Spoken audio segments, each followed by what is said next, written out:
Good morning বন্ধুরা। আজ দীঘায় চতুর্থ দিন, আমাদের ফিরে যাওয়ার দিন। সো আজ আমাদের ট্রেন আছে 10:35 তামলুক এক্সপ্রেস। সে করে আমরা আজ কলকাতা যাব। কলকাতা আমাদের দুদিনের প্ল্যান। আগামীকাল রাত 9:30 নাগাদ আমাদের ট্রেন আছে। এই ট্রেন করে আমরা গুয়াহাটি চলে যাব। আজ শেষ দিন বলে অন্তিমবার দীঘার কিছু ভিডিও ফুটেজ আপনাদের কাছে তুলে ধরলাম।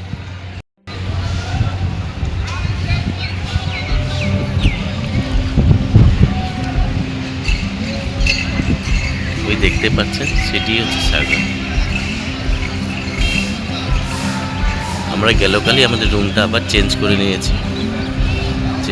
মানে আমাদের দুদিনেরই বুকিং ছিল, আমাদের প্ল্যানিং ছিল না 3 দিন দীঘা থাকা, কিন্তু আমাদের 3 দিন দীঘায় থাকা গেলে, কারণ মন্দারমণি আমাদের প্ল্যানিংটা চেঞ্জ করে দীঘা দিয়ে থাকা প্ল্যানিং করেছে। কারণ মন্দারমণিতে এত সুন্দর ফেসিলিটি নেই যেটা দীঘাতে আছে।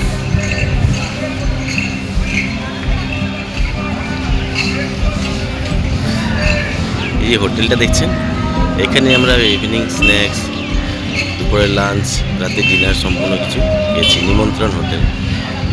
খাওয়া খুবই সুস্বাদু আর খুবই সস্তা, এতটা বেশি না যেটা আমরা দূর থেকে দেখলে অনুমান করি। অনুমানটা ভুল জিনিস বন্ধুরা। আপনারা যদি চান দোকানে ঢুকে জিনিসটা যাচাই করে নেবেন, তারপরে দোকানের মধ্যে ঢুকবেন। আর এদিকে দিয়ে বেরিয়ে চলে যাবো আমরা স্টেশনের উদ্দেশ্যে। আর আরও কিছুক্ষণ পর এখন ব্রেকফাস্ট করতে যাব। ব্রেকফাস্ট কী করলাম সেটা আপনাদের কাছে তুলে ধরছি। এই হোটেলটা চেঞ্জ করে দ্বিতীয়বার যে হোটেলটা নেচেছি, এই হোটেলে উপরে বেলকনির এই দৃশ্য। ছাদটি বড়ই আছে। গেলবার না, প্রথম দিন আর দ্বিতীয় দিন যে হোটেলে ছিলাম সেই হোটেলটি বেশি সুন্দর ছিল।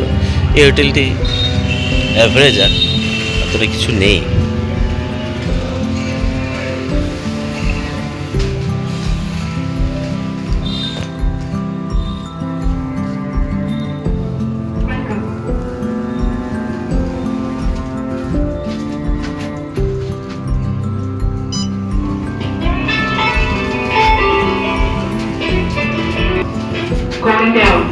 চলুন আপনাদেরকে আমাদের দ্বিতীয়বার হোটেল ট্যুরটা দিয়ে দিই, কেমন হোটেলটি ছিল।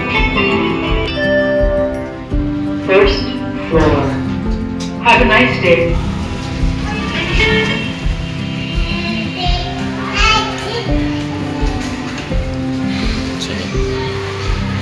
এই যে আমাদের লাগেজ প্যাকিং হয়ে গেছে, আমরা এখন বেরোবো। রুম নম্বর ছিল 208।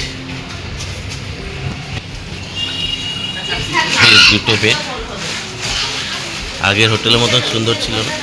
একটা এসি আছে এখানে, দুটো বাথরুম আর একটি বেলকনি। বাথরুমগুলো ছোটো ছোটোই বন্ধুরা। এই হচ্ছে একটি বাথরুম ছোট্ট, এই হচ্ছে দ্বিতীয় বাথরুম।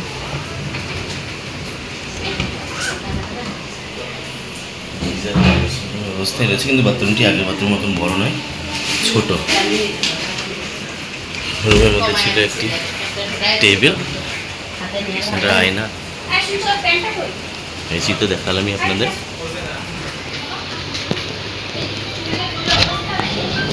একটি ছোট বেলকনি, পাশেই ওদের কোনো নতুন কনস্ট্রাকশন চলছে।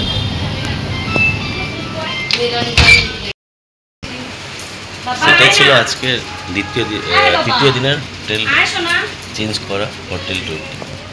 আমরা দেখা হচ্ছে ব্রেকফাস্ট করতে যাবো। যে ব্রেকফাস্টে কী করলাম সেটা, ব্রেকফাস্ট হোটেলে কী করবো সে হোটেলে গিয়ে আপনার সাথে দেখা হচ্ছে। তো ভিডিওটি দেখতে চলে এসছে সবাই। কেউ ইডলি নিয়েছে, কেউ ধোসা, কেউ পুরি, এই খেয়ে আমরা ট্রেনে উঠবো।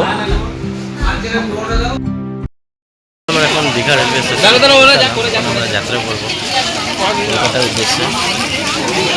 তো দীঘাকে আজ বাই বাই করে আমরা কলকাতার উদ্দেশ্যে রওনা হবো। ট্রেনে ওঠার পর আমি বাকি ভিডিওটি দেখাচ্ছি আপনাদের। বন্ধুরা এই যে দীঘা স্টেশন দেখতে পাচ্ছেন, এই দীঘা স্টেশনের ঠিক সামনেই দেখা যাচ্ছে জগন্নাথ মন্দির।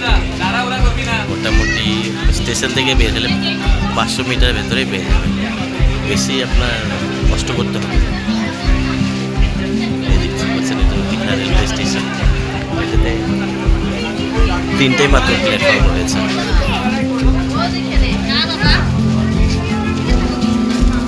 ছোট রেলওয়ে স্টেশন দীঘা, বেশি ট্রেন দেয়নি এখানে।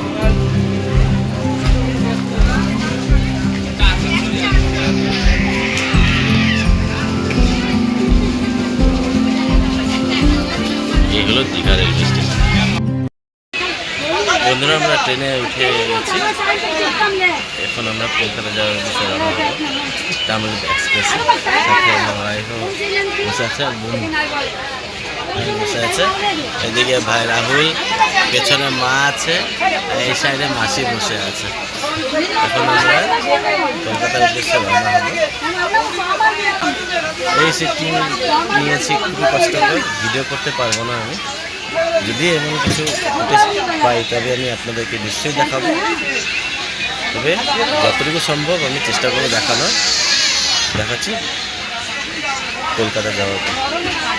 আপনারা ট্রেনে পুরা মানে অল্প জায়গা বাকি নেই, পুরো ট্রেন ফুল প্যাকড।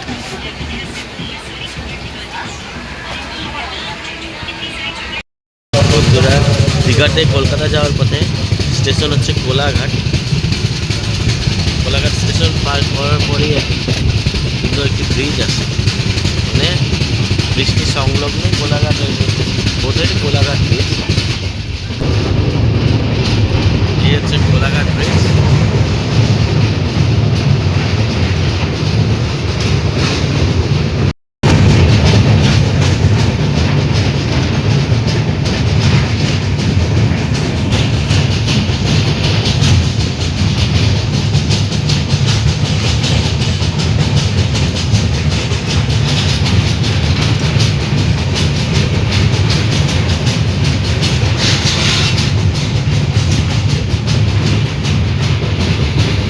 এই আমরা পার করে গেলাম কোলাঘাট রেল ব্রিজ।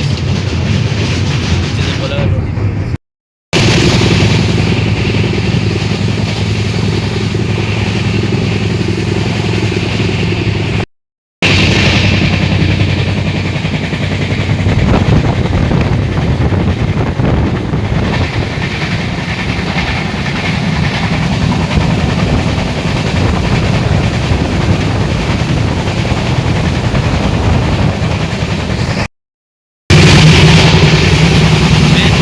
পিকআপে চলছে, দেখাতে পারছি না।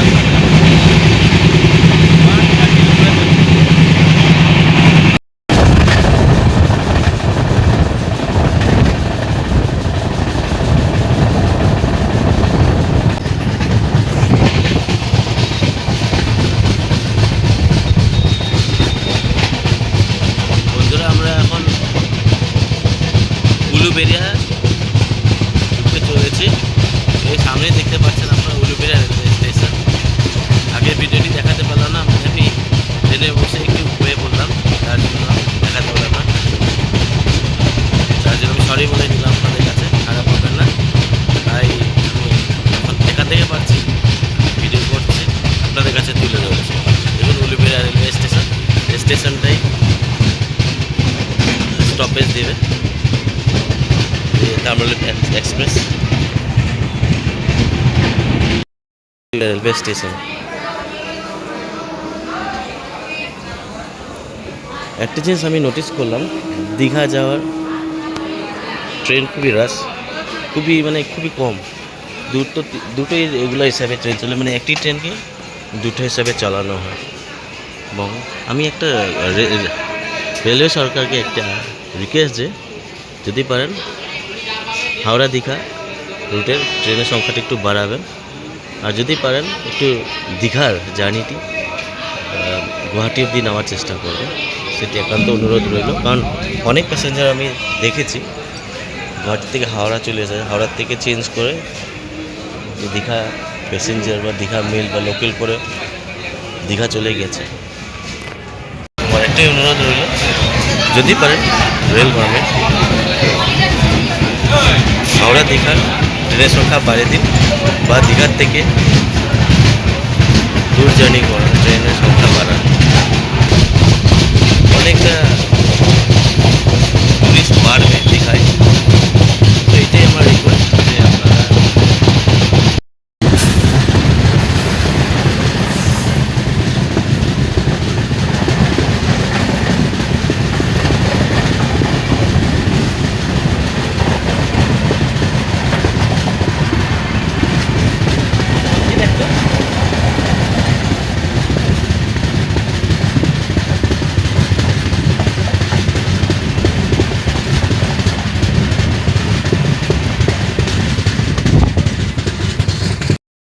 ট্রেন ট্র্যাক সব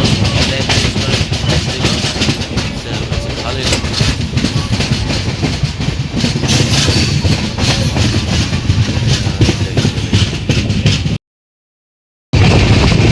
কানপুর cross করছি আমরা। ছোট্ট একটা স্টেশন কানপুর। হচ্ছে আন্ডোল রেলওয়ে স্টেশন। এই ট্রেনের স্টপেজ নেই, তার জন্য এই ট্রেনটি আন্ডোলে দাঁড়াবে না।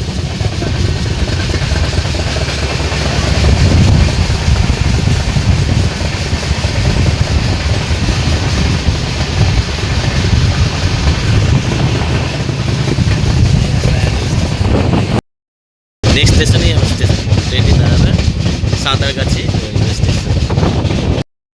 ধরো আমরা চলে যাই সাঁতারগাছি রেলওয়ে স্টেশন। নেক্সট স্টেশনই হচ্ছে হাওড়া। এই সাঁতারগাছি ছাড়ার কিছুক্ষণের মধ্যেই আমরা হাওড়া রেলওয়ে স্টেশনে ঢুকে যাব। সাঁতারগাছি 7 নম্বর প্ল্যাটফর্মে গাইড দিয়েছে সাঁতারগাছি। সাঁতারগাছি রেলওয়ে স্টেশন ছেড়ে দিল ট্রেন। আমরা সাঁতারগাছি রেলওয়ে স্টেশন ট্রেন ছেড়ে বন্দে ভারত এক্সপ্রেস, হাওড়া রাঁচি বন্দে ভারত এক্সপ্রেস। এই আমাদের ট্রেন। এখন আমরা যাই দেখি রুম কোথায় নিতে পারি।